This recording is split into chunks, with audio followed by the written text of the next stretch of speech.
Bismillah, Assalamualaikum warahmatullahi wabarakatuh. Alhamdulillahirabbil alamin. Wassalatu wassalamu asrafil anbiya'i wal mursalin wa ala alihi washabihi ajmain, amma ba'du. Puji dan syukur senantiasa kita panjatkan kehadirat Allah Subhanahu wa taala yang pada kesempatan pagi hari ini kita masih diperkenankan oleh Allah Subhanahu wa taala untuk bisa bertemu kembali meskipun dalam keadaan yang sama, yaitu tetap melalui pembelajaran jarak jauh.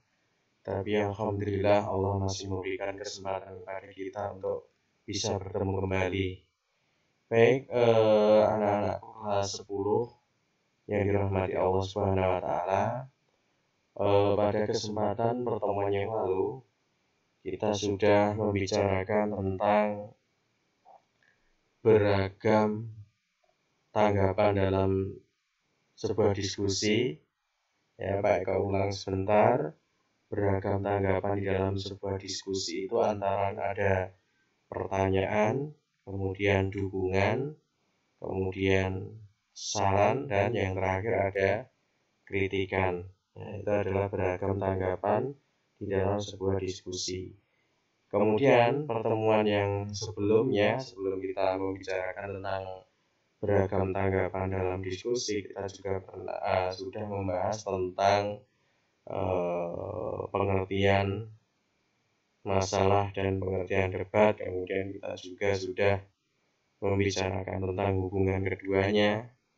Langkah-langkah berdebat juga sudah kita sampaikan, sudah Pak Eko sampaikan. Kemudian disusul pula struktur-struktur yang ada di dalam sebuah perdebatan, diskusi juga sudah Pak Eko sampaikan. Nah, pada kesempatan pagi hari ini kita masuk pada materi yang selanjutnya, yaitu berdebat dengan teknik yang benar. Ya, kita akan berbicara tentang berdebat dengan teknik yang benar. Baik, untuk berdebat dengan teknik yang benar, ada beberapa teknik penting yang harus diperhatikan dalam berdebat. Selain kelogisan argumen dan kejelasan fakta, teknik-teknik lainnya diantaranya adalah kesantunan, keefektifan kalimat, ketepatan bahasa, kelancaran, intonasi, dan ekspresi. Nah, itu ya. Jadi kita di dalam melakukan diskusi nanti juga ada tekniknya. Jadi tidak asal-asalan, ada tekniknya, dengan harapan nanti ketika kalian melaksanakan diskusi itu, ya, dengan kita mendiskusikan suatu masalah, kemudian memutuskan suatu masalah, dan yang terakhir yang diharapkan dari diskusi itu adalah apa? Menentukan suatu kebenaran. Ya. Biar hasil yang kita inginkan itu bisa tercapai secara bersama-sama, tidak ada pihak-pihak yang dirugikan, tidak ada pihak-pihak yang terzalimi, maka untuk ini kita juga harus memperhatikan teknik atau strategi-strateginya, ya, biar tadi ya, bisa menghasilkan suatu keputusan yang layak, suatu keputusan yang baik, yang bisa bermanfaat untuk orang banyak. Nah, di antara teknik-teknik tersebut, ya, yang akan kita bicarakan pada kesempatan pagi hari ini, yaitu teknik yang pertama adalah apa? Kelogisan berargumen dan kejelasan fakta. Selain itu nanti masih banyak yang perlu kita bicarakan, tapi tidak hari ini. Selain kelogisan berargumen, nanti kita juga akan berbicara tentang keefektifan kalimat, kesantunan, kemudian intonasi, ekspresi, dan insya Allah nanti masih ada lagi. Baik, yang pertama yang akan kita bahas, yang akan kita bicarakan adalah mengenai kelogisan berargumen dan kejelasan fakta. Penyampaian gagasan dalam berdiskusi harus disampaikan secara argumentatif. Ingat kemarin kita sudah membahas apa itu argumentatif. Ya, apa itu argumentatif? Ya, argumentatif itu tidak sama dengan pendapat. Berargumen itu tidak sama dengan berpendapat. Ya, argumentatif itu ya berpendapat, tetapi dari pendapat itu diimbangi dengan alasan-alasan yang kuat yang mendukung pendapat itu, alasan yang kuat meyakinkan, ya. Kemudian juga disertai sejumlah fakta dan lain sebagainya. Nah, ternyata di buku ini juga sudah dimunculkan kembali, diinformasikan kembali. Penyampaian gagasan dalam berdiskusi harus disampaikan secara argumentatif. Sertakanlah pada setiap pendapat yang kita kemukakan itu alasan-alasan yang meyakinkan dan fakta yang jelas. Kedua hal ini harus kalian munculkan agar pendapat-pendapat yang kalian munculkan itu bisa bersifat argumentatif. Alasan yang kuat yang meyakinkan yaitu dengan cara memunculkan adanya fakta yang jelas. Kalau kita sandingkan dengan kegiatan tulis-menulis, berpendapat dalam perdebatan diskusi itu sama halnya dengan menulis teks eksposisi.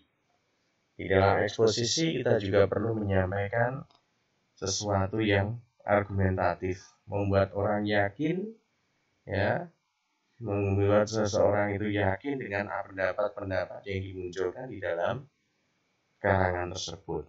Nah, sampaikanlah pendapat tersebut kepada lawan bicara dan peserta diskusi lainnya sehingga mereka meyakini kebenarannya. Baik, setiap kali berpendapat, sertakanlah fakta yang jelas, baik itu berdasarkan pengalaman, penelitian maupun hasil membaca dari berbagai sumber. Ya, jadi setiap berpendapat itu tetap kalian disuruh untuk mengemukakan alasan-alasan, fakta-fakta yang jelas, ya, yang itu bisa bersumber dari berbagai macam hal.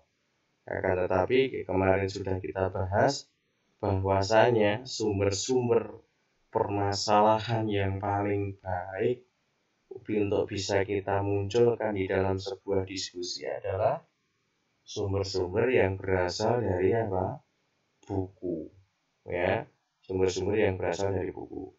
Coba kalian perhatikan dua contoh pendapat berikut, manakah yang paling meyakinkan? Yang pertama, menurut penelitian Dr. Ahmadi pada sejumlah kesenian rakyat di daerah Jawa Barat, sebagian besar dari kesenian-kesenian tersebut berisi pesan-pesan keagamaan dan moral.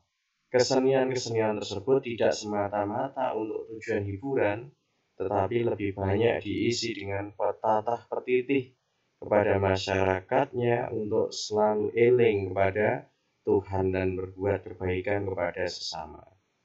Kemudian yang kedua, seperti kesenian rakyat Aceh, banyak menyampaikan pesan-pesan keagamaan ataupun pesan-pesan moral. Kesenian-kesenian di daerah tersebut tidak hanya ditujukan untuk kepentingan hiburan, tetapi ditujukan pula untuk penyampaian misi keagamaan dan kemanusiaan.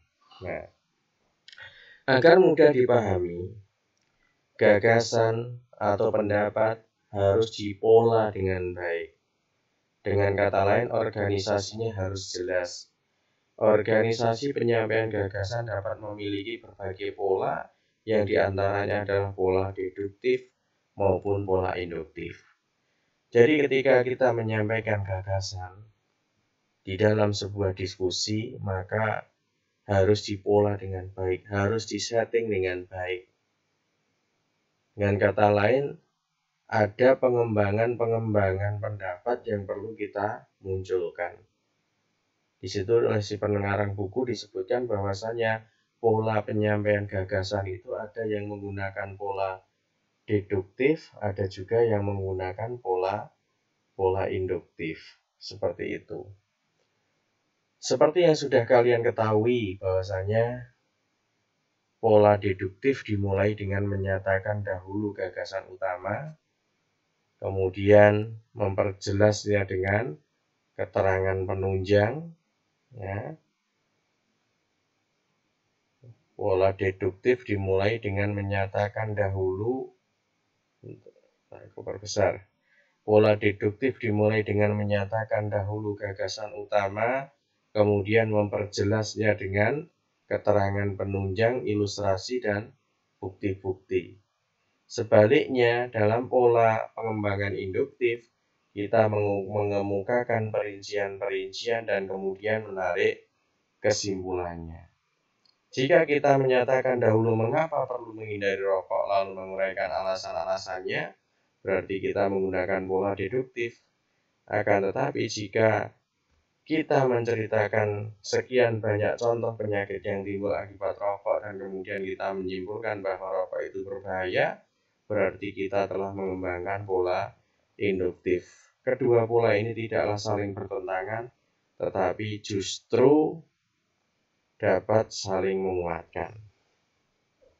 Kembali kepada contoh yang ada ini tadi, berarti ketika kita melihat pola pengembangan yang ada, ya, ini yang A menggunakan pola pengembangan deduktif, diawali dengan hal-hal yang bersifat umum. Menurut penelitian Dr. Ahmadi, pada sejumlah kesenian rakyat daerah Jawa Barat, sebagian besar yang berisi tentang pesan moral dan keagamaan. Ini juga umum. Berarti kedua contoh pendapat ini menggunakan pola pengembangan deduktif. Nah, kembali ke contoh tadi.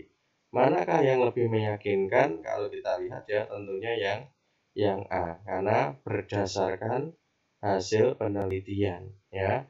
Menurut penelitian Dr. Ahmadi, sesuatu yang sudah melalui proses penelitian, insya Allah itu pendapat-pendapat tersebut bisa dipertanggungjawabkan. Baik. Kemudian ada contoh yang lain, uraian singkat tentang teori Einstein. Tahun 1905, Albert Einstein menyatakan persamaan terkenal yang menunjukkan penggunaan praktis energi atom. Persamaan itu ialah E sama dengan mc kuadrat, yang berarti E adalah energi, M itu massa, dan C adalah kecepatan cahaya. Dibaca berapa itu ya? 299.792.458 meter per detik. Persamaan ini menyatakan bahwa materi dan energi adalah hal yang sama dan bahwa yang satu dapat diubah menjadi yang lain. Ini berarti bahwa sejumlah kecil massa dapat diubah menjadi sejumlah energi yang luar biasa. Uraian di atas diungkapkan dalam bahasa yang sederhana. Setelah pernyataan E sama dengan mc kuadrat, penyaji memberikan penjelasan. Walaupun demikian, kita hanya memperoleh gambaran sedikit tentang teori ini dengan menggunakan penanda contoh dan pengutamaan. Uraian tersebut dapat dibuat sebagai berikut. Nah, ini hukum kekekalan ini diambilkan dari bukumu. Langsung saja Pak Eko lihat dalam informasi bawahnya, penanda-penanda pengutamaan dan penanda contoh digunakan seorang penyaji untuk menjadikan pendapatnya lebih jelas. Dalam paragraf itu kita menemukan kata misalnya partikel lah. Keduanya merupakan jenis penanda yang berfungsi menguatkan dan lebih menjelaskan suatu paparan. Dengan penanda-penanda ini, uraian lebih mudah dipahami daripada uraian sebelumnya. Ini tadi ya. Ini lebih mudah dipahami daripada yang ini. Ini daripada yang ini lebih mudah dipahami karena tadi yang ada penggunaan penanda contoh dan pengutamaan, penguatan. Itu akan menjadikan pendapat menjadi lebih objektif, lebih mudah dipahami. Jadi itu anak-anak yang memang untuk belajar jarak jauh seperti ini kurang efektif ya. Mungkin ini kok agak nyambung, mungkin tata letak Pak Eko yang menempatkan skenan ini terbalik. Jadi intinya salah satu cara agar kalian bisa melakukan berdebat dengan baik itu kalian harus bisa menyampaikan pendapat-pendapat, ya, argumen-argumen yang kalian munculkan itu haruslah logis. Logis itu ya masuk akal, bisa dipertanggungjawabkan. Dari contoh yang ada ini tadi, ini A dan B, lebih bisa dipertanggungjawabkan yang mana? Tentunya yang A. Kelogisan berargumen tidak hanya sekedar berpendapat, tetapi argumen lebih pendapat yang disertai dengan alasan-alasan yang kuat serta meyakinkan dan didukung oleh fakta-fakta yang jelas, seperti itu. Ya, kemudian ada juga tambahan di situ disebutkan bahwasanya agar pendapat-pendapat itu lebih mudah dipahami, maka oleh si penulis buku ini ditambahkan yaitu kalian harus bisa menggunakan penanda-penanda pengutamaan dan penanda contoh. Penanda pengutamaan itu yang mana? Ada partikel lah. Hukum kekalan tenaga dan massa itu disimbolkan oleh Einstein ke dalam suatu rumusnya yang terkenal, E sama dengan mc kuadrat. E artinya tenaga, M berarti berat, dan massa Z, dan C sama dengan kecepatan cahaya. Menurut hukum ini, jika suatu zat atau benda apapun jenis yang ada di alam ini diubah menjadi tenaga, akan terjadilah. Ada pengutamaan di sini. Dan contohnya tenaga yang sangat besar, 1 gram saja dari benda jika diubah menjadi tenaga, tenaganya sama akan besar dengan tenaga hasil pembakaran 20 juta ton batu bara. 15 kg saja suatu materi yang diubah, kita mengubahnya menjadi tenaga, maka akan sanggup menjalankan seluruh industri, lokomotif, kapal-kapal, dan menerangi seluruh rumah di tanah air kita selama bertahun-tahun. Nah, ini ada penanda contoh. Kalau yang awal tadi tidak disebutkan.